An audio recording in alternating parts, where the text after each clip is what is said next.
तो नमस्कार दोस्तों, स्वागत है आप सभी का माजिद एजुकेशन यूट्यूब चैनल पर, जहाँ अपन पढ़ रहे हैं लैब असिस्टेंट के लिए फिजिक्स। ठीक है, तो लास्ट लेक्चर में अपन ने जाते जाते क्या किया था, ये लिखवाया था ना लास्ट में, x = a sin omega t plus phi. ये क्या है, सरल आवर्त गति का समीकरण या फलन है। और एक मैंने लिखवाया था ये भी, d²x/dt² ओमेगा स्क्वायर x जो सरल आवर्त गति का अवकल समीकरण, सरल आवर्त गति का अवकल समीकरण। अब देखो बात क्या होती है एक्चुअली में, कि आपको पता है कि जब अपनी जो सरल आवर्त गति होगी वो होगी कैसे, जैसे कि ये माध्य स्थिति है। ठीक है, इस माध्य स्थिति से मान लो यहाँ से वो स्टार्ट करेगा सरल आवर्त गति करना, यहाँ जाएगा, फिर से वापस आएगा, फिर यहाँ आएगा, फिर वापस ऐसे जाएगा, यहाँ आएगा, वापस ऐसे ऐसे ऐसे ऐसे कर रहा है। मतलब एक बार इस साइड जा रहा है, एक बार इस साइड जा रहा है, एक बार इस साइड मैक्सिमम जा रहा है, एक बार इस साइड मैक्सिमम जा रहा है। ठीक है, तो ये किस चीज़ को फॉलो कर रहा है। अगर आप साइन का जो है ग्राफ, साइन थीटा वाला वो देखोगे तो मैथ्स वालों को अच्छे से पता होगा, साइन थीटा का ग्राफ हमेशा ऐसा होता है। यहाँ से स्टार्ट किया, एक बार मैक्सिमम पहुँच गया, देखो ये यहाँ से स्टार्ट किया, एक बार मैक्सिमम पहुँच गया, फिर वापस इस लेवल पे आया, फिर वापस इस लेवल पे आता है, फिर इस साइड गया, पीछे की साइड नेगेटिव साइड, तो देखो नेगेटिव साइड मैक्सिमम हो गया, फिर वापस यहाँ आया, तो फिर देखो यहाँ घूम गया। तो ये एक्चुअली में हो क्या रहा है, अपनी जो सरल आवर्त गति है वो क्या करती है, साइन थीटा के जो फंक्शन है ना उसको फॉलो करती है, साइन थीटा के फंक्शन को फॉलो करती है। इसीलिए इसका समीकरण का जो फलन है वो साइन थीटा की फॉर्म में दिया हुआ है। ठीक है, ये फॉर्म में x = a sin omega t plus phi ये दिया हुआ है, जहाँ पर ये x तो क्या है, विस्थापन है। x क्या होगा, ऐसे जा रहा है ना अधिकतम, यहाँ जाके फिर से वापस यहाँ जाके यहाँ जाके, तो x क्या है, इस माध्य से विस्थापन अगर यहाँ है तो विस्थापन x1 हो जाएगा, यहाँ है तो मान लिया x2 ऐसे। ये क्या है, माध्य स्थिति से अधिकतम विस्थापन जिसको बोलेंगे अपन आयाम। ओमेगा क्या है, कोणीय आवर्ती, अभी अपन आगे पढ़ने वाला है सब कुछ। फाई क्या है, कला अंतर, कला में अंतर। तो ये सब कुछ चीज़ें अपन पढ़ने वाले हैं। तो मेन चीज़ एक्चुअली में ये है, ठीक है, इससे ये नहीं आया, पहले खोज इसकी हुई, मतलब पहले चीज़ ये आई, ध्यान रखना। ठीक है, पहले चीज़ ये आई, फिर इसका यदि दो बार डेरिवेशन करोगे आप, यदि इसका दो बार अवकलन करने पर, अवकलन करोगे ना इसका,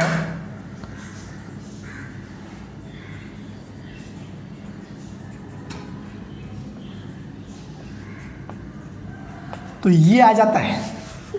ठीक है, वैसे अभी मैं इसको यहाँ पे अवकलन करके बताऊंगा नहीं, वैसे भी अपने को आगे इसका अवकलन निकालना ही है। जब हम क्या करेंगे, क्या निकालेंगे, एक्सीलरेशन जब निकालेंगे तो त्वरण, उस टाइम वैसे भी अपन इसका अवकलन करने ही वाले हैं। ठीक है, तो इसका अवकलन दो बार करेंगे ना तब ये आएगा। तो ये तो एक तो ये आपको याद रखना है, और इसका दो बार अवकलन करने पर क्या आता है, ये आता है। और जो अपन ने कल जो मामला हुआ था वो अपन ने क्या पढ़ा था कल, ये तो सरल आवर्त गति का अवकल समीकरण है।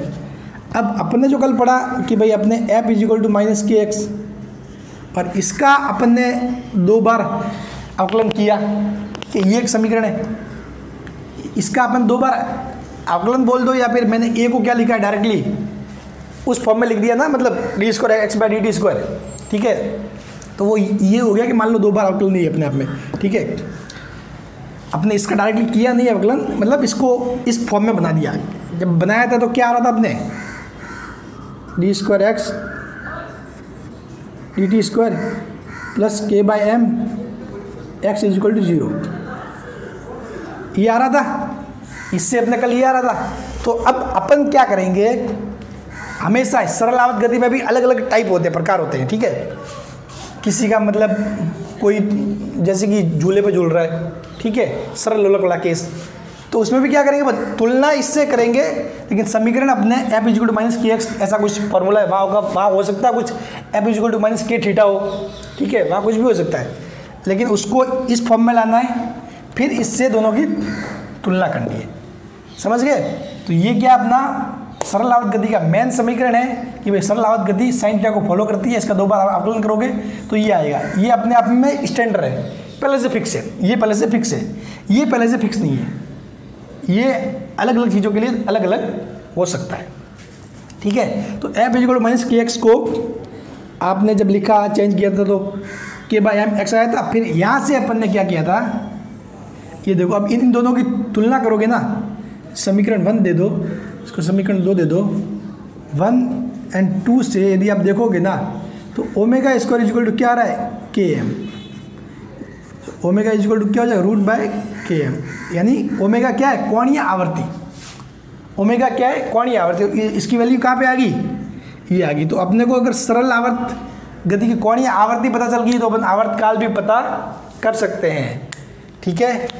तो ये चीज़ें है। तो चलिए अब मैं आज अपने को क्या करना है, इसके ऊपर पूरा इसका पोस्टमार्टम करना है, इस चीज़ का x equal to a sine omega t plus five, इसका अपन पूरा पोस्टमार्टम करने वाले हैं। अब देखिए इसका पोस्टमार्टम अपन स्टार्ट करते हैं। अपने पास समीकरण है x equal to a sine omega t plus five, x equal to a sine omega t plus five, जहाँ पर x क्या है, किसी समय t पर कण का माध्य स्थिति से विस्थापन।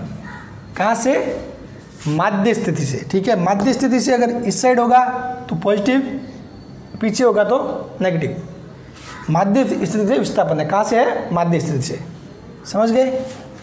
जैसे कि ये टोटल लेंथ ये 10 है, ठीक है, ये 10 है, और कण अगर गति करते हुए यहाँ तक पहुँच गया है कि जो यहाँ से 6 है तो ये कितना जाएगा, 4, तो माध्य स्थिति से विस्थापन कितना हो जाएगा, 4 हो जाएगा।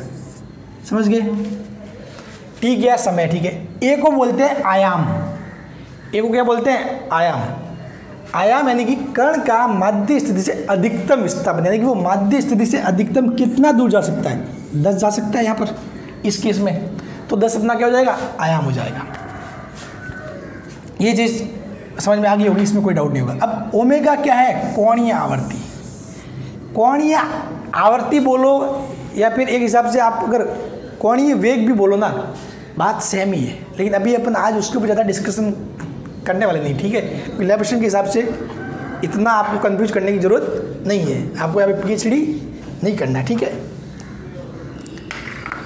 तो कोणीय आवर्ती देखो, कोणीय आवर्ती भी मतलब अपन देखो कोणीय वेग में क्या पढ़ते थे, कोणीय वेग का मतलब जो मात्रक था क्या होता था, रेडियन पर सेकेंड। रेडियन पर सेकेंड यानी कि 1 सेकेंड में कितना रेडियन वो घूमता है। सेम की सेम चीज़ यहाँ पर भी रहती है लगभग, ठीक है। ओमेगा होता है 2 पाई अपॉन टी, ओमेगा होता है 2 pi upon T. 2 pi T क्या है, समय है, टी क्या है, समय है। टी को अपन क्या बोलेंगे, आवर्त काल। काल यानी कि समय होता है भाई, समय किस में होगा, सेकंड में होगा, और 2 पाई किस में होगा, रेडियन होगा। तो इसका कोणीय आवर्ती का मात्रक क्या होगा, रेडियन पर सेकंड। ध्यान रखना, अच्छे इसमें कंफ्यूज हो जाते हैं। कोणीय आवर्ती का मात्रक होगा रेडियन पर सेकंड, लेकिन आवर्ती का मात्रक होता है हर्ट्ज, वो मैं बताने वाला हूँ आगे कैसे। तो देखो ओमेगा होता है 2 पाई अपॉन टी, रेडियन पर सेकंड, ये कोपड़ में बिठा लो। ओमेगा कोणीय आवर्ती अपने आप में ये समझ लो कि वो कोणीय वेग है। समझ गए, वो कोणीय वेग है, लेकिन अब अपन यहाँ सरल आवर्त गति में कोणीय वेग जैसा कोई कॉन्सेप्ट है नहीं। समझ गए ना, तो कंफ्यूज होना मत, लेकिन ये वो कोणीय वेग वाली ही चीज़ है, ठीक है। इसको थोड़ा सा मैं हिंट्स आपको दूंगा आगे, लेकिन ज़्यादा नहीं सोचना है इसके बारे में, अपने को यहाँ पे पीएचडी नहीं करना है, ठीक है। तो omega is equal to 2 pi upon t, radian पर सेकंड, ये फिक्स है, 2 पाई अपॉन टी होता है, ठीक है। इसमें कोई मतलब ऐसा कुछ जिसने भी फार्मूला बनाया वो पहले से फिक्स है, 2 पाई अपॉन टी होता है। Omega is equal to 2 pi upon t. यहाँ टी क्या है, आवर्तकाल है, और टी को लिखते हैं 1 अपॉन एफ, जहाँ पर एफ क्या है, आवर्ती है। एफ क्या है? आवर्ती। एफ का मात्रक होता है हर्ट्ज। एफ का मात्रक किसमें होता है? हर्ट्ज में होता है।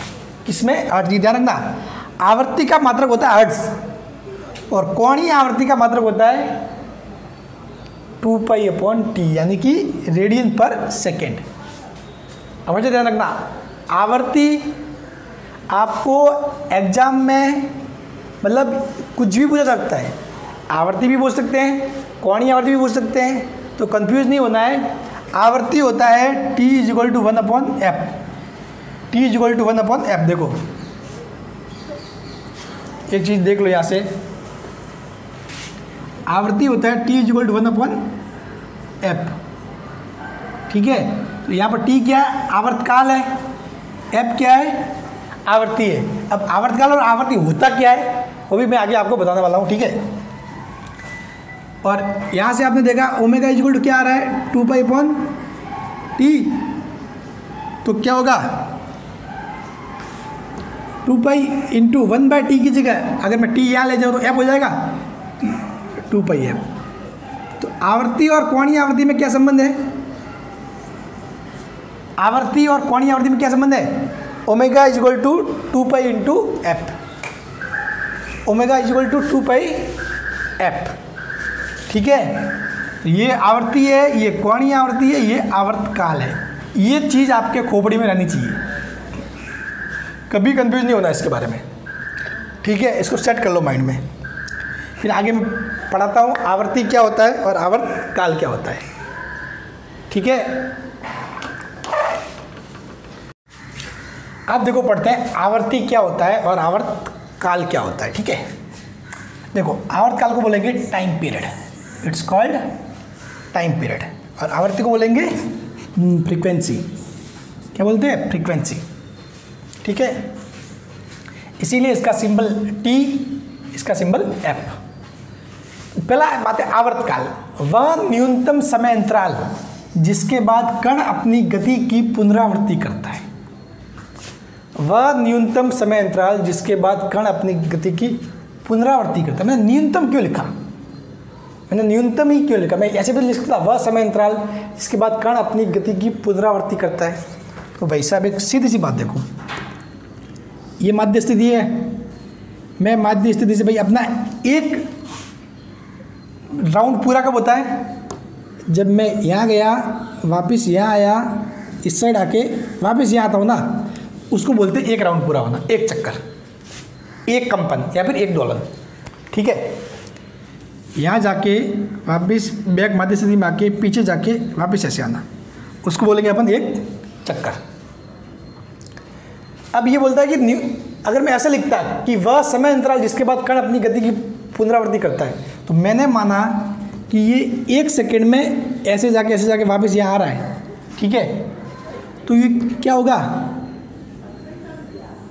वापस अगर घूम के वापस ऐसे दूसरी बार आएगा तो कितने दो सेकंड हो जाएंगे? 2 सेकंड। ठीक है, तो ये तो अगर मैं मानूं कि हर एक 2 सेकंड बाद भी तो अपनी गति की पुनरावृत्ति हो रही है, बात समझ लो ना। अगर ये वापस ऐसे घूम के ऐसे आ गया, ऐसे आ गया, तो ये कितना हो गया? 3 सेकंड में यहाँ आ गया। इस प्रकार की गति होगी इसके 3 सेकंड में 3 बार की। ठीक है, लेकिन 3 बार क्या है? अब ये 6 सेकंड बाद देखो, तो 6 सेकंड तक क्या होगा? 3 सेकंड वाली गति 3 सेकंड वाली वो 2 बार कर देगा। ये हो रहा है ना। तो मतलब इसलिए अपन न्यूनतम शब्द का उपयोग ले रहे हैं। भाई न्यूनतम, देखिए वह न्यूनतम समय अंतराल जिसके बाद करना अपनी गति की पुनरावृत्ति करता है। तो न्यूनतम समय अंतराल स्टार्ट कब होता है? कि जब आप पहली बार अपनी जो पुनरावृत्ति स्टार्ट हो कब रही है?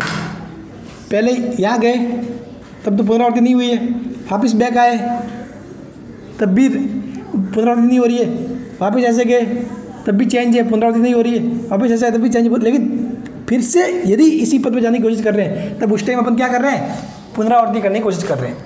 तो यानी कि वह न्यूनतम समय अंतराल जिसके बाद कण अपनी गति की पुनरावृत्ति करता है। तो जैसे मैंने माना कि 1 सेकंड में यहाँ जाके यहाँ आ गया, तो फिर अपन वापस ऐसे जाके ऐसे आएगा तो 1 सेकंड और लगेगा, दूसरे राउंड में 1 सेकंड और, तीसरे में तो ऐसे होगा भाई। एक राउंड करने में 1 सेकंड, 2 में 2 सेकंड, 3 में 3 सेकंड, 4 में 4 सेकंड, 5 में 5 सेकंड। ठीक है। तो इसीलिए न्यूनतम लिखना जरूरी है, क्योंकि अपना न्यूनतम कितना है 1 है, न्यूनतम कितना 1 है, समझ गए। तो न्यूनतम समय अंतराल जिसके बाद कण अपनी गति की पुनरावृत्ति करता है, ये तो हो गया आपको समझाने के लिए। फिर भी एक शॉर्ट लैंग्वेज में लिखा है, मतलब एक कंपन या दोलन या चक्कर, सिंपल लैंग्वेज, एक कंपन या फिर एक दोलन या एक चक्कर कब होता है, जब ऐसे जाके ऐसे जाके ऐसे जाके ऐसे आते हैं, उसको बोलते हैं एक कंपन, एक दोलन या फिर एक चक्कर बोल सकते हो, पूरा करने में लगा समय। ये सिंपल सा हो गया ना आपके समझने के लिए। मतलब एक कंपन, क्योंकि बुक्स में क्या होता है इस तरीके से दिया होता है, वो थोड़ा मतलब उसको भी समझाना जरूरी है, चीज़ें उसने क्यों लिखा, न्यूनतम क्यों लिखा, ठीक है। लेकिन या तो आप वैसे भी कॉम्पिटिशन एग्जाम देने जा रहे हो जहाँ आपको अब से पढ़ना है, कौन सा सही है, ए सही है, बस सही है, सी सही है, सी, तो वहाँ से आपको परिभाषा नहीं पूछा जाएगा कि न्यूनतम में लिखना है या समय अंतराल में लिखना है, ठीक है। आपको ये समझ आनी चाहिए, बात यह है। तो समझने वाली बात ये कि मतलब एक कंपन या दोलन चक्कर पूरा करने में जो समय लगता है उसको बोलते हैं आवर्त काल, बात खत्म, ठीक है। इसको टी से लिखते हैं और इसका मात्रक होता है सेकेंड, समझ गए। मैं यहाँ से यहाँ गया, वापस यहाँ आया, यहाँ आया, वापस यहाँ आया, कितना समय लगा, एक राउंड पूरा हो गया, वो समय कहलाएगा आवर्तकाल। और यही क्या है, न्यूनतम समय है, जिसके बाद कण फिर अगर इससे ज़्यादा समय लोगे ना तो फिर वो कण अपनी गति की पुनरावृत्ति स्टार्ट कर देगा, ठीक है। ये न्यूनतम समय है। अब बात करते हैं आवर्ती की। किसकी बात करते हैं, आवर्ती की। ये चीज़ें मैं इसलिए जोर दे रहा हूँ इन पे, किसी को लग रहा होगा सर बहुत धीरे चल रहा है, अरे धीरे नहीं है, ये चीज़ें ही जरूरी है, बहुत बेसिक की चीज़ें। अगर ये चीज़ें एक बार खोपड़ी में घुस गई ना तो बड़े बड़े न्यूमेरिकल कोई बड़ी चीज़ नहीं होती, उनको आप सॉल्व किया जा सकता है। फिजिक्स में यही चीज़ है, लोग क्या करते हैं इन बेसिक चीज़ों को जल्दी जल्दी पढ़ लेते हैं, फिर बोलते हैं आगे तो हो ही नहीं रहा। इन पे एक एक पॉइंट पे ध्यान दो, आगे चीज़ें बहुत ईजी हो जाएगी, देखना, ठीक है। अब आवर्ती, आवर्ती क्या होता है, एकांक समय। एकांक समय बोले तो 1 सेकेंड, भाई अपने यहाँ पर समय को किस में लेते हैं, सेकंड में लेते हैं। अगर एकांक द्रव्यमान बोले तो 1 kg हो जाएगा, ऐसी बात होती है। अगर एकांक लंबाई बोले तो 1 मीटर होगा, 1 किलोमीटर नहीं होगा, ध्यान रखना। क्योंकि हमेशा फिजिक्स में जब भी सॉल्व करते हैं अपन कुछ भी चीज़ें, टी सेकंड में होता है, एम किस में होता है, केजी में, और दूरी मीटर में। तो एकांक समय में किए गए कंपन, दोलन या चक्कर की संख्या एफ से प्रदर्शित होता है, मात्रक हर्ट्ज होता है। अब देखो ये चीज़ तो चलो समझ में आ जाएगी। अब आपकी खोपड़ी घूम रही होगी कि एकांक समय में किए गए कंपन, दोलन या चक्कर की संख्या। तो देखो सीधा सीधा कहने का मतलब है कि 1 सेकेंड में कोई वस्तु कितना दोलन कर सकती है, कितने राउंड। कुछ साउंड आ रहा है क्या अजीब सा, शायद मुझे नहीं पता आपके पास आ रहा है कि नहीं आ रहा, लेकिन कुछ तमिल में आ रहा होगा, ठीक है। कोई बेचने वाला आया शायद हमारे क्वार्टर में, कॉम्प्लेक्स है बहुत बड़ा, इस कॉम्प्लेक्स में मतलब बहुत सारे क्वार्टर है, यहाँ पे सारे सरकारी क्वार्टर है। तो इसमें मतलब सुबह सुबह बेचने आ जाते हैं कुछ ना कुछ सब्जी वगैरह, ठीक है, फिर कुछ इडली वगैरह बनाते हैं, उसके लिए कुछ वो क्या बोलते हैं, कुछ चीज़ें ऐसी होती है, मुझे भी नहीं पता, ठीक है। अपन तो रोटी बना के खाते हैं। तो एकांक समय में 1 सेकेंड में किए गए कंपन, दोलन ऑब्लिक चक्कर की संख्या। सिंपल सा मतलब ये है कि पहले तो मैं आपको एक, ये अपना क्या है, वर्त है, मान लिया क्या है, वर्त है, ठीक है। अब आवर्तकाल के हिसाब से देखोगे तो मेरे को, अगर मैंने यहाँ से स्टार्ट किया तो 1 राउंड पूरा करने में जितना समय लगा उसको बोलूँगा आवर्तकाल, बात खत्म। अब आवर्ती 1 सेकेंड में किए गए कंपन, दोलन या चक्कर की संख्या। तो आपने मेरे को 1 सेकेंड समय दे दिया, 1 सेकेंड समय दे दिया। अब मैं 1 सेकेंड में मतलब कितने कंपन या दोलन कर पा रहा हूँ, तो मैं कोशिश करूँगा कि यहाँ से स्टार्ट किया, यहाँ आते आते आते तो हो गया, मान लो कि मैंने आधी दूरी पे आया, आधी दूरी पे आते ही मेरा 1 सेकेंड ख़त्म हो गया, ठीक है। तो मेरे द्वारा ये कितना हुआ कंपन, पूरा एक कंपन, एक चक्कर तो नहीं हुआ, आधा ही हुआ, आधा ही हुआ ना भैया, मेरे से कितना चक्कर हुआ, आधा चक्कर ही हुआ। तो अपनी आवृत्ति कितनी होगी, आधी, आवृत्ति कितनी हो जाएगी, आधी, ठीक है। तो आवृत्ति कितनी हो जाएगी, F = 1/2। अब मैजिक देखो, आवृत्ति कितना आ गया, आधा आ गया, क्योंकि मैं 1 सेकंड में इस वृत्त का आधा ही घूम पा रहा हूँ, तो मैंने आधा लिख दिया। तो सर यदि f = 1/2 है तो t कितना हो जाएगा, 2 हो जाएगा। f = 1/2 है भाई, आवृत्ति 1/2 तो आवृत्ति कितना होगा, 2 होगा। इससे देखो संबंध से, इस संबंध से देख सकते हो, ठीक है। तो यहाँ देखो, अगर 1 सेकंड में आधा कर रहे हो तो 2 सेकंड में पूरा चक्कर करोगे, और पूरे चक्कर में लगने वाला टाइम ही क्या है, आवर्तकाल है। समझ गए? तो देखो सेम यहाँ का यहाँ भी है कि अगर अपन वर्त को ना लगे अपने दोलन या कंपन वाली स्थिति ले, तो एकांक समय मैं 1 सेकंड में किए गए कंपन या दोलन, तो यानी कि मेरे को आपने 1 सेकंड का समय दे दिया, 1 सेकंड में मैं कितने दोलन या कंपन पूरा कर पा रहा हूँ। तो जैसे कि मैं यहाँ गया, यहाँ आया वापस, तो ये हो गया आधा, ठीक है। मतलब जब मैंने यहाँ से यहाँ स्टार्ट किया तो होता है 1/4, 1/4 मतलब मैंने जो मेरा दोलन है वो पूरा कर लिया उसका। फिर वापस आओगे तो आधा, फिर यहाँ आओगे तो 3/4, और यहाँ आओगे तो 4/4, मतलब एक पूरा हो गया, ठीक है। 1 राउंड का पूरा होता है, तो आपको 1 सेकंड दे दिया, तो आप 1 सेकंड में कितने राउंड पूरे कर पा रहे हो सकता है बहुत तेज है तो ये 1 सेकंड 2 राउंड पूरे कर ले, और हो सकता है ये बहुत धीमे है तो 1 सेकंड में हो सकता है इतना ही चले, तो इतना चलेगा तो क्या बोलेंगे इसको, 1/4। वापिस ये यहाँ आएगा तो 1/2, वापिस यहाँ आएगा तो 3/4, और यहाँ आएगा तो 4/4, यानी कि 1। समझ गए? तो सिंपल सी बात है कि आवर्ती होता है 1 सेकंड में किए गए कंपन, दोलन और चक्कर की संख्या, जिसको f से प्रदर्शित करते हैं। इसका मात्रक होता है हर्ट्ज, और t = 1/f होता है, या फिर f = 1/t, कुछ भी लिख दो। तो इतना यदि आपके खोपड़ी में बैठ गया होगा, इतनी मैंने कोशिश की है तो शायद ज़रूर बैठ गया होगा, मुझे पूरा विश्वास है, ठीक है। अभी अपन पढ़ते हैं फाई वाला जो कला नीतांक था, उसके बारे में, फिर उसके बाद अपन न्यूमेरिकल स्टार्ट करते हैं। अब देखो, अब पढ़ते हैं कला, यानी कि फेज। क्या होता है कला, जिसको क्या बोलते हैं, फेज बोलते हैं। फेज क्या होता है, ω/t + φ, यानी कि साइन के अंदर वाली जो चीज़ है वो क्या होगा, ω/t + φ। ये इस पूरे को क्या बोलते हैं, कला। और ओनली फॉर फाई को क्या बोलते हैं, कला नीतांक या प्रारंभिक कला, स्टार्टिंग कला, स्टार्टिंग फेज। ओके, तो कला वह भौतिक राशि है जो किसी क्षण पर ऐसे यानी कि सिंपल हार्मोनिक मोशन, सरल आवर्त गति करते हुए कण की स्थिति, वेग तथा वेग की दिशा आदि कुछ और भी चीज़ें आदि की संपूर्ण जानकारी देती है। कला हमेशा रेडियन में होती है, यानी कि कला ये हमेशा किस में होगा, पूरा रेडियन में होगा। तो कैसे, और ये कला नीतांक है ना, ये भी किस में होगा, रेडियन में, ये भी किस में होगा, रेडियन में। अब देखो सर ये बताओ ये रेडियन में कैसे हुआ, तो देखो ω/t + φ, ठीक है। आप यहाँ पे देखोगे तो ओमेगा क्या होता है, 2π, इसका मतलब क्या होता है, ω/2π/t, यानी कि रेडियन पर सेकेंड, रेडियन पर सेकेंड इंटू टी किस में होता है, सेकेंड में, प्लस ये किस में होगा, फाई, कला नीतांक या प्रारंभिक कला, ये रेडियन में, सेकंड से second cancel, radian plus radian जोड़ोगे तो क्या होगा, रेडियन ही बनेगा, सेकंड थोड़ी ना बनेगा, तो क्या जाएगा, रेडियन जाएगा।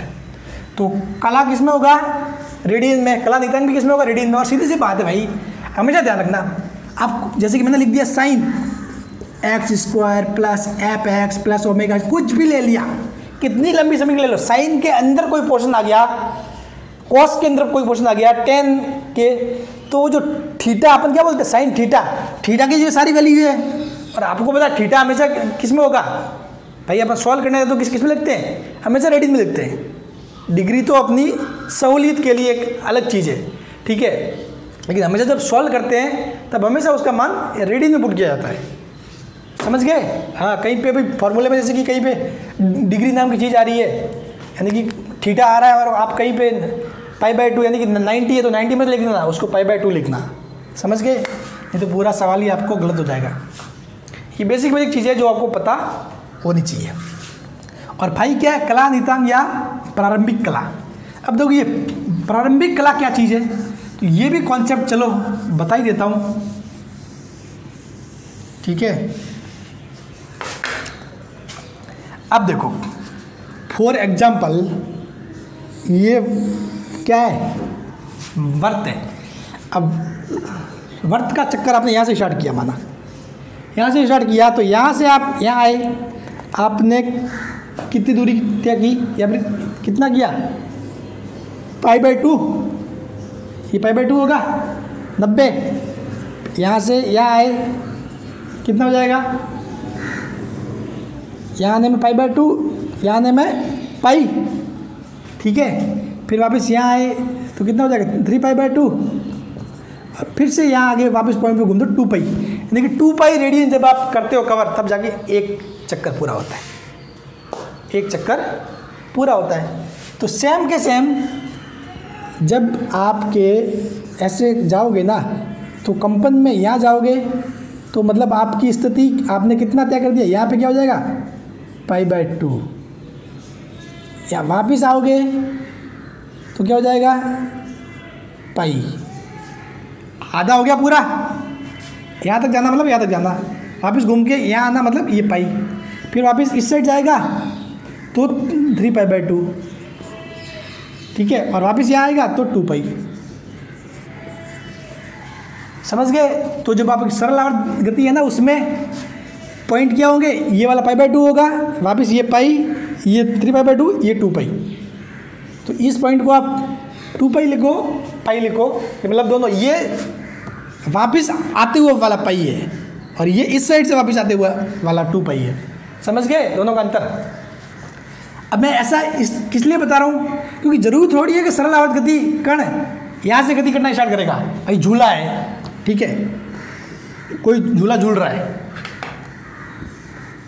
कोई तो मतलब झूलाने में क्या करता है, चलो झूला बताना ना, सॉरी मैं पता नहीं बार बार क्या बताया जा रहा हूँ। झूला मतलब ऐसे ही ना, मतलब हाँ यही। अब जैसे कि वो क्या करे, झूला एक बार इस साइड जाएगा, एक बार इस साइड जाएगा, ठीक है। ये मान लो झूला है, ये कोई बैठी है इसमें लड़की मोटी वाली, ठीक है, ये एक बार ऐसे जा रही है, एक बार ऐसे जा रही है। तो भाई अब इसको जब इसने झूलना स्टार्ट किया, झूलना स्टार्ट करेगी, तो जरूरी थोड़ी है कि कोई इसको आगे इस साइड धक्का ही दे, कोई होगा तो धक्का ही देगा। तो धक्का देगा तो इसका मतलब क्या है, वो φ = 0 से स्टार्ट कर रहा है अपनी आवर्त गति, φ = 0 से स्टार्ट करेगा। लेकिन यदि कोई भाई साहब ने कि भाई नहीं, मैं तो इसको यहाँ लाके फिर इसको यहाँ से धक्का दूंगा, तो ये कहाँ से स्टार्ट कर रहा है अपनी गति, φ = π/2 से। समझ गए। कोई भाई साहब चाहेगा कि नहीं सर मैं तो इसको इस साइड धक्का दूंगा पहले, तो भाई ले तेरी भी इच्छा पूरी, तू कहाँ से गति स्टार्ट करवा रहा है, पाई से। कोई बोल रहा सर मैं तो नहीं ना इस साइड लाके फिर धक्का दूंगा, तो तू कहाँ से गति स्टार्ट करवा रहा है, φ = 3π/2 से। और 0 और 2π बात सेम ही है, 0 और 2π सेम पॉइंट है। देखो 0 वापस घूम के आपको 2π, तो ये 0 और 2π सेम पॉइंट ही है, π/2 वापस आते हुए 2π 3π/2। तो बात समझ गए। तो गति कहीं से भी स्टार्ट की जा सकती है, लेकिन जहाँ से स्टार्ट करो फिर वहाँ से अपना फाई चेंज हो जाएगा, बाकी चीज़ें सेम रहेगी, बाकी चीज़ें सेम रहेगी। समझ गए। तो अब शायद सारी चीज़ें क्लियर हो गई होगी, और एक बार जो चीज़ें मैंने बोली उनको फिर से रिपीट करना, ठीक है। अब अपन करते हैं 2 न्यूमेरिकल। अब बोर्ड पे देखिए 3 न्यूमेरिकल है अपने पास, एक एक करके अपन सॉल्व करने वाले, ठीक है। पहला है SHM। अब मैं सरल आवर्त गति नहीं लिख के HHM लिखूँगा, सिंपल हार्मोनिक मोशन, ताकि मेरे को इतना लंबा सा मेरा बोर्ड नहीं जाए, ख़राब ना हो, ठीक है। SHM करता है कण 1 सेकेंड में, क्या बोल रहा है, SHM करता कण 1 सेकेंड में 2 दोलन पूरा करता है। आवर्ती या आवर्तकाल ज्ञात करो। तो आवर्ती क्या होगी, आवर्ती ये अपनी डेफिनेशन में ही बोल रहा है, अपनी परिभाषा में ही बोल रहा है। क्या बोल रहा है, 1 सेकेंड में किए गए दोलन की संख्या, और ये यहाँ पे क्या बोल रहा है, करता कण 1 सेकेंड में 2 दोलन पूरा करता है। तो आवर्ती ये क्या होगी, 2, 1 सेकेंड में 2 दोलन पूरा करता है, तो आवर्ती कितनी होगी, 2, और आवर्तकाल कितना हो जाएगा,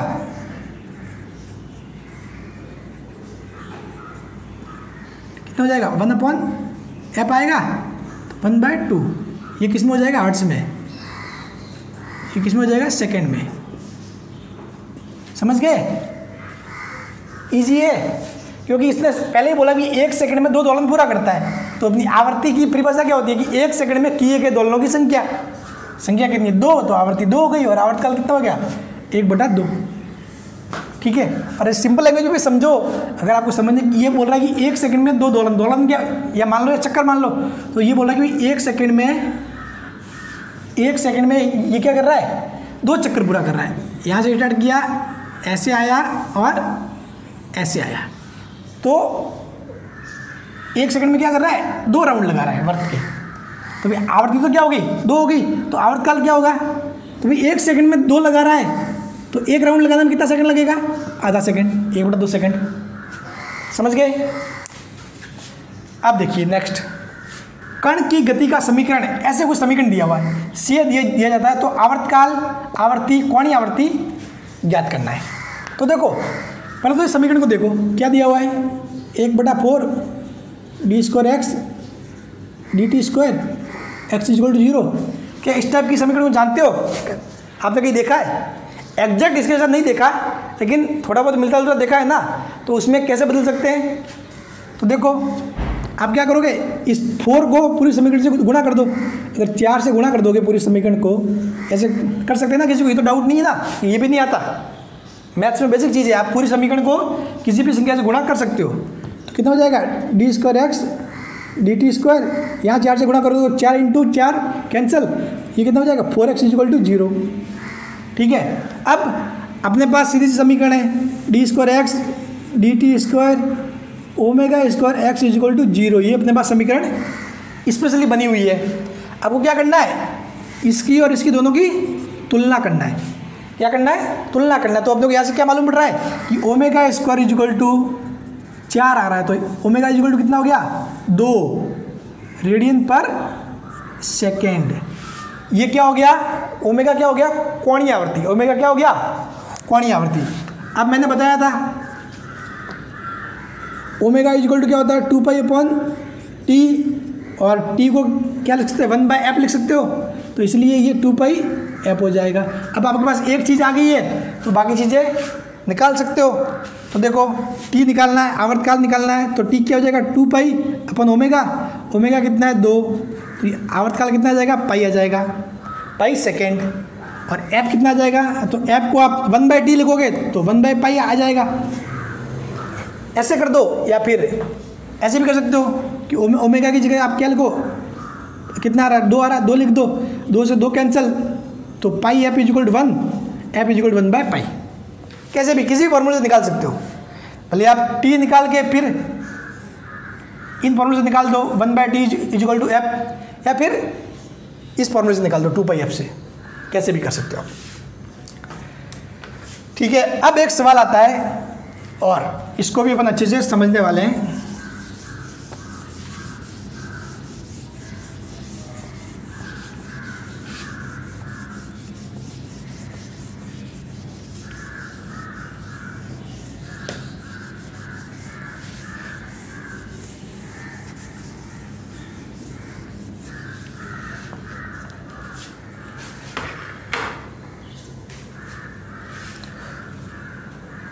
ये क्या दे रहा है कि x = 5 sin πt + π/4 कण की स्थिति का समीकरण दिया गया है। ज्ञात करो आयाम, आवर्तकाल, आवर्ती, कोणीय आवर्ती t = 1/4 पर स्थिति ज्ञात करनी है।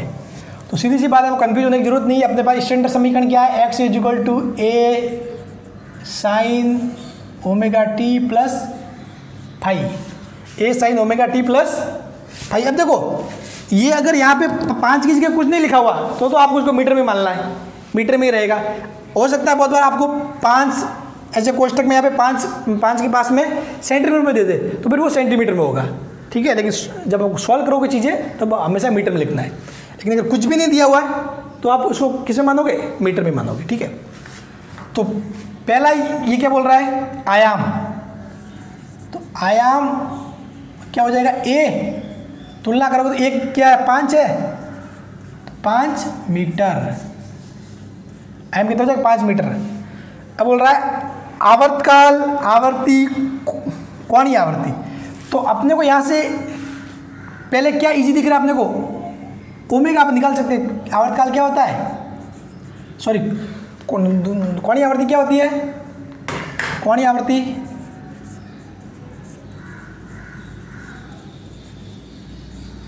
ओमेगा होता है।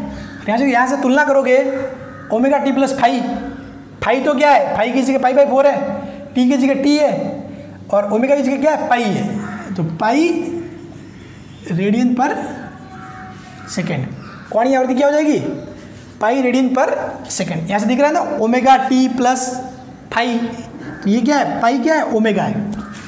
अब क्या बोल रहा है, आवर्तकाल कितना टी है, तो आवर्तकाल टी वो कैसे आएगा भाई साहब, देख लो 2 पाई अपॉन ओमेगा, भाई omega is equal 2 pi upon t होता है, तो टी इज इक्वल क्या हो जाएगा 2 पाई अपॉन ओमेगा, तो 2 पाई अपॉन कितना, ओमेगा कितना पाई है, कितना हो जाएगा 2 सेकेंड, कितना हो जाएगा 2 सेकेंड। तो अब देखो, अब पूछ रहा है आवृत्ति क्या होगी, एफ, तो इसको क्या लिखते हो 1/t, तो कितना हो जाएगा 1/t यानी कि 1/2 हर्ट्ज, इसमें आ जाएगा ये हर्ट्ज में। या फिर इसको आप इस फॉर्मूले से भी निकाल सकते हो, आपको पता है omega is equal to 2 pi F निकालना है, तो ओमेगा अपॉन 2 पाई, ओमेगा कितना अपने पास पाई है, पाई अपॉन 2 पाई, पाई से पाई कैंसिल 1/2, समझ गए। इसमें आपको कोई डाउट नहीं होना चाहिए। अब थोड़ा सा खोपड़ी घुमाने वाला लेकिन समझने वाला, ये समझ गए तो कॉन्सेप्ट अच्छे से समझ में आ जाएगा। t बराबर 1/4 पर स्थिति, ये सारी चीज़ें भूल जाओ। अब इसने क्या बोला है, t इज इक्वल टू 1/4 पर स्थिति। अपने पास समीकरण क्या है, x is equal to 5 sine pi t plus π/4, ठीक है। आपको क्या करना है, निकालना क्या है, t इज इक्वल टू 1/4 पर स्थिति यानी कि माध्य स्थिति से वो कितनी दूरी पर है, माध्य स्थिति से वो कितनी दूरी पर है। तो आपको कुछ नहीं करना है, इस t को यहाँ पर पुट कर दो, तो x इज इक्वल टू कहाँ पर t एट 1/4, तो 5 साइन पाई और t की जगह क्या लिख दिया 1/4 प्लस π/4 और कोष्टक बंद कर दो, 5 साइन ये कितना हो जाएगा π/4 plus π/4 π/2, x T is equal 1/4। अब ये साइन π/2 कितना होता है, ये चीज़ें तो आपको पता है ना। आगे हो सकता है थोड़ा मतलब टिपिकल भी है इनसाइड में, साइन को कैसे सॉल्व करना वो चीज़ें आप बेसिक देख लेना, ठीक है। अगर नहीं आते तो यहाँ अंदर 2 पाई भी हो सकता है, 2 पाई प्लस π/4 भी बन सकता था, तो कुछ भी बन सकता है। अगर टी की जगह में 2 लिखता तो 2 पाई प्लस π/4, उसको कैसे सॉल्व करते तो वो चीज़ें आप देख लेना, ठीक है। तो x t is equal to 1/4 पे कितना आ जाएगा, साइन π/2 कितना हो जाएगा 1, तो 5 मीटर, यानी कि x is equal to x बराबर t इज इक्वल टू 1/4 पर, ये कहाँ पर है 5 मीटर पे, 5 मीटर यानी कि इसका क्या आयाम है, मतलब ये 1/4 सेकंड पे क्या हो रहा है, ये अधिकतम तक पहुंच रहा है। कहाँ तक पहुंच रहा है, अधिकतम तक पहुंच रहा है। कहाँ पर, अधिकतम स्थिति पर, t is equal to 1/4 second पर। तो आपको ऐसे चीज़ें निकालनी है, मतलब इसके कहने का मतलब क्या, ये अधिकतम तक जा कैसे रहा है। देखो, जब वस्तु, जैसे फॉर एग्जाम्पल, अरे मैंने ये मिटा दिया क्या, चलो ठीक है, हाँ ये कर रही है गति। अब ये बोल रहा है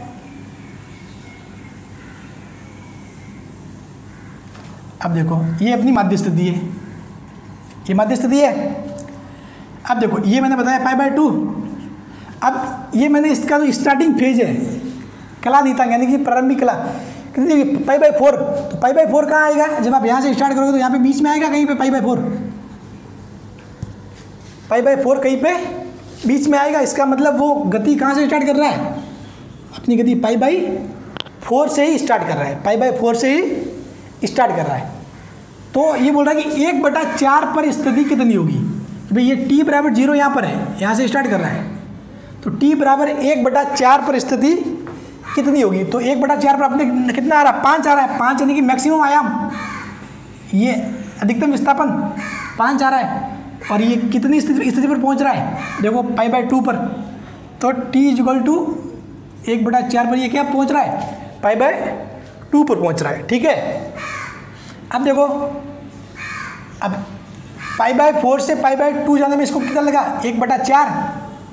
अब ऐसे ऐसे 1/4 कितने हो रहे हैं, ये गया 1/4 लगा, वापिस आएगा तो 1/4 और हो जाएगा, 2 1/4, ये 3 1/4, ये फिर 4 1/4, ये 5 1/4, ये 6 1/4, ये 7 1/4 और ये वापिस इसी पॉइंट पे आएगा तो 8 1/4।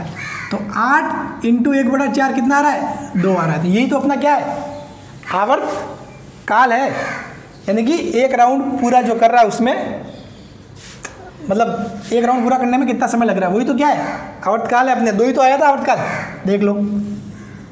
चीज़ें मतलब फिजिक्स को मतलब मैथमेटिकल ढंग से तो समझना ही है, लेकिन साथ साथ ऐसे इस ढंग से भी चीज़ों को ऐसे समझना।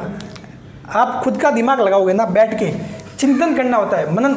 हमेशा ज़रूरी नहीं होता कि मतलब सारी चीज़ें जो टीचर बोले वही से समझ में आ जाए। टीचर तो आपको एक हिंट दे देगा, थोड़ा सा मतलब ऊपर से पर्दा हट जाएगा आपके, ठीक है, लेकिन उसके बाद उस पर रिसर्च आपको करना है बैठे बैठे। अच्छा ये पाई बाय 2 यहाँ पर ये स्थिति होगी, अच्छा ये ऐसे आ रहा है, तो ये समीकरण के हिसाब से कैसी चीज़ें चलती है, वो आप खुद पे बैठ के चीज़ें करोगे तो बहुत मज़ेदार चीज़ है और बहुत इंटरेस्टिंग चीज़ भी है। यहाँ पे आपने देखा ना, अपने गति कहाँ से स्टार्ट हो रही है, पाई बाय 2 से, सॉरी पाई बाय 4 से स्टार्ट हो रही है, या पाई बाय 4 था, फिर ये पाई बाय 2 आया, तो ऐसे करके चीज़ें हो रही है। ठीक है, जबकि यहाँ पर इसकी माध्य स्थिति तो क्या है, ये है, लेकिन स्टार्ट कहाँ से कर रहा है, गति यहाँ से कर रहा है। माध्य स्थिति हमेशा यही रहेगी, ये हमेशा पाई बाय 2 ही रहेगा। ठीक है, लेकिन गति कहाँ से स्टार्ट कर रहा है वो अपने को लिखना होता है, वो होता है कला नेता। तो जो मैंने न्यूमेरिकल वगैरह करवाए उनको ध्यान से देखना, ये बहुत बेसिक है, ये बहुत बेसिक है। इसको हो सके वीडियो को 2 बार देख लेना। ठीक है, और हाँ, एक ज़्यादा मैं आपको न्यूमेरिकल करवाना चाहूँगा, वो शायद जो मैंने क्वेश्चन जो 2016 वाले पेपर के सॉल्व करवाए थे, उसमें लास्ट वाला बोल रहे समझ में नहीं आया, तो वो मैं आपको बता देता हूँ। उसमें कुछ ऐसा था नहीं, फिर भी बता देता हूँ। ठीक है, अब देखो सवाल क्या था एक्चुअली में, जो कह रहे थे कि समझ में नहीं आया सर। देखो, एल लंबाई और समान रूप से वितरित, इस सेंटेंस को ध्यान से पढ़ो, समान रूप से वितरित स्मॉल एम प्रति इकाई लंबाई के द्रव्यमान, यानी कि प्रति इकाई लंबाई, यानी कि एकांक लेंथ में द्रव्यमान कितना है, एम है। ये पूरा द्रव्यमान नहीं दिया हुआ, ये कुल द्रव्यमान नहीं है, ये प्रति इकाई लंबाई में द्रव्यमान है। कि एक छड़ है अपने मध्य बिंदु से गुजरने वाली अक्ष के सापेक्ष घूर्णन कर रही है। यदि छड़ की कोणीय गति t सेकंड में 0 से ओमेगा बदलती है तो लगने वाला बल आघूर्ण ज्ञात करो। तो देखो, पहली बात तो हमेशा ध्यान रखना, आज ही बता रहा हूँ, एग्जाम में भी क्वेश्चन सॉल्व करने जाओ तो हिंदी वाली लैंग्वेज थोड़ा समझ में नहीं आया ना, क्योंकि हिंदी में क्या होता है, उसको मतलब जैसे कि अगर पेपर में भी साफ साफ लिखा होता है ऊपर कि अगर कोई कन्फ्यूजन है लैंग्वेज में तो इंग्लिश में लिखा हुआ सही माना जाएगा। तो आपको लैंग्वेज समझने में थोड़ी दिक्कत हो रही है या फिर कुछ कन्फ्यूजन लग रहा है तो इंग्लिश में सेंटेंस लिख दिया करो, क्योंकि उससे चीज़ें अच्छी हो जाएगी। क्योंकि प्रति इकाई लंबाई द्रव्यमान थोड़ा हो सकता है आपको समझ में नहीं आई, पर यूनिट लेंथ मास वो थोड़ा समझ में आ जाता है। ठीक है ना, तो अब देखो, एम प्रति इकाई लंबाई द्रव्यमान, यानी कि इसका मतलब क्या हुआ कि एम प्रति इकाई लंबाई द्रव्यमान, इसका मतलब वही है एकांक लंबाई में द्रव्यमान, सेम बात वही है। क्या है, एकांक लंबाई में द्रव्यमान। एकांक लंबाई में द्रव्यमान क्या होगा, कुल द्रव्यमान बटे कुल लंबाई, कुल द्रव्यमान बटे कुल लंबाई। प्रति इकाई लंबाई द्रव्यमान यानी कि एकांक लंबाई में द्रव्यमान होता है कुल लंबाई बटा कुल द्रव्यमान बटा कुल लंबाई। तो देखो क्या हो गया, कुल मतलब अपने को दिया हुआ है, ये दिया हुआ छोटा वाला m और कुल द्रव्यमान मैंने माना m है। अपॉन कुल लंबाई, लंबाई कितनी दी हुई है, एल हो जाएगा। अतः कुल द्रव्यमान कितना आ जाएगा, m equal to small m into L. ठीक है, इसमें कोई दिक्कत नहीं। अब कह रहा है कि एक छड़ अपने मध्य बिंदु से गुजरने वाली अक्ष के सापेक्ष गुणन कर रही है। तो ये छड़ है, ये कोई मध्य बिंदु से गुजरने वाली अक्ष है, इसके सापेक्ष ये गुणन कर रही है, घूम रही है। ठीक है, तो देखो घूम रही है, गुणन कर रही है, और क्या कर आगे कि t सेकंड में 0 से ओमेगा इसका क्या होता है, बदल जाता है, कोणीय वेग बदल जाता है। तो इस पे लगने वाला बल आघूर्ण आपको ज्ञात करना है। तो सिंपल सी बात है, यहाँ से क्या आ गया, अब इसको मिटा दूँ, क्या मेरे पास जगह नहीं है, चलो करते हैं पे। तो अब देखो बल आघूर्ण क्या होता है, टाउ आई एल्पा, ये होता है tau equal to I into alpha. Alpha क्या है, कोणीय त्वरण, क्या है, कोणीय त्वरण। तो अब देखो अपने को क्या चीज़ें निकालनी है, अगर आई और एल्पा निकाल दे तो काम बन जाएगा। तो पहले निकालो आई, पहले निकालो आई। तो अब अपने को पता है यदि इसकी लंबाई कितनी दी हुई है, अपन ने पहले भी पढ़ा है, यदि लंबाई इसकी एल है और द्रव्यमान m है, तो इस अक्ष के सापेक्ष तो होता है ml²/3, और मध्य बिंदु से गुजरने वाली अक्ष के सापेक्ष होता है ml²/12। तो ये अपनी लंबाई कितनी हुई, एल दी हुई है, स्मॉल एल, भाई यहाँ पे अपने स्मॉल एल में दिया हुआ है। तो ये क्या है, और इसका द्रव्यमान कितना है, m, बड़ा वाला m, जो किसके बराबर है, m इक्वल टू ml। तो अपने को पता है क्या हो जाएगा, ml²/12, ml²/12। अब क्या चीज़ निकालनी है अपने पास, अपने पास निकालना रह गया एल्पा। एल्पा, एल्पा क्या होता है, कोणीय त्वरण। क्या होता है, कोणीय त्वरण। तो कोणीय त्वरण क्या होता है, जिस प्रकार देखो मैंने बताया था ना कि जो विस्थापन क्या होता है, x, विस्थापन में परिवर्तन की दर क्या होता है, अगर विस्थापन अपने पास अपन जो रेखीय में क्या पढ़ते हैं, विस्थापन x होता है, तो विस्थापन में परिवर्तन की दर क्या होता है, वेग होता है, फिर वेग को लिखते हैं dx/dt, और वेग में परिवर्तन की दर क्या होता है, त्वरण dv/dt। सेम का सेम अपने क्या होगा, इस वाले के लिए होगा कि भी कोणीय विस्थापन क्या होता है, थीटा होता है, और कोणीय वेग क्या होगा, कोणीय विस्थापन में परिवर्तन की दर dθ/dt। उसी प्रकार कोणीय त्वरण एल्फा होता है dω/dt, यानी कि कोणीय वेग में परिवर्तन की दर।